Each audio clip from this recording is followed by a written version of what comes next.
la route par les Allemands. Il y a une partie qui devait partir de Kivu et une autre partie de Kisangani. Et les deux routes devaient se rencontrer pour relier Bukavu à Kisangani. Mais quand ils arrivent à Walikale, tiens, ils creusent, les Allemands se regardent, ils disent, mais comment? Qu'est-ce que nous voyons là? Ça, c'est pas la cassiterite. Et puis, ah, l'or. Mais ils viennent de Kisangani, ils arrivent au niveau de Banalia ou... Oui, je crois. Ils creusent, ils voient, ça c'est de l'or. Eh bien, la route n'est jamais finie. Les Allemands, de part et d'autre, ont exploité pendant 4 ans. Et le président Mobutu se demandait, mais Zélan pose aussi la Teponanine. Et on va découvrir qu'ils sont en train d'exploiter. Donc la portion qui est restée ici, c'est ça qu'on appelle piste d'atterrissage. Ah bon? Et je vous dis que cette piste d'atterrissage a plus de vols par jour que l'aéroport international de Lubumbashi. 17 vols internationaux par jour. Donc les avions partent de Walikale, un bled perdu dans le circuit nord où il n'y a ni eau, ni électricité, ni école viable, ni centre de santé. Mais chaque jour, vous avez 17 vols de Walikale vers Nairobi. Walikale, Entebbe, Kampala. Walikale, vous allez à Kigali. Walikale, Bujumbura. Mais là, ce sont des centres de transit. Mais ces avions Antonov amènent des minéraux. Et ces minéraux sont récupérés tout de suite là, puisqu'il y a des centres de négoce.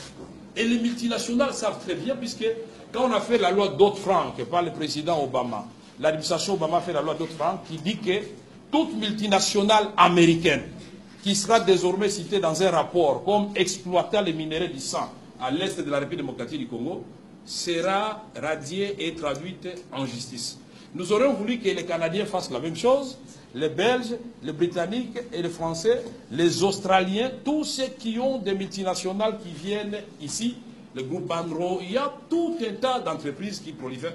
La guerre par procuration, l'armée américaine, depuis la partie de la Somalie, ils ont dit non, non, on ne vient plus en Afrique, formons quelques États en Afrique qui vont commencer à faire la guerre à notre place. Puisque qu'est-ce qui s'est passé en Somalie? Ils viennent débarquer en Somalie, oubliant la géopolitique et la sociologie et l'anthropologie. Ils débarquent, il y a des groupes armés, mais quand ils descendent, on prend 3 Américains qu'on tue de façon brutale, mais tous ils sont terrorisés, ils ratent et la guerre a pris fin. C'est pourquoi nous avons dit au secrétaire général, c'est bien d'amener une brigade d'intervention à l'est de la République démocratique du Congo.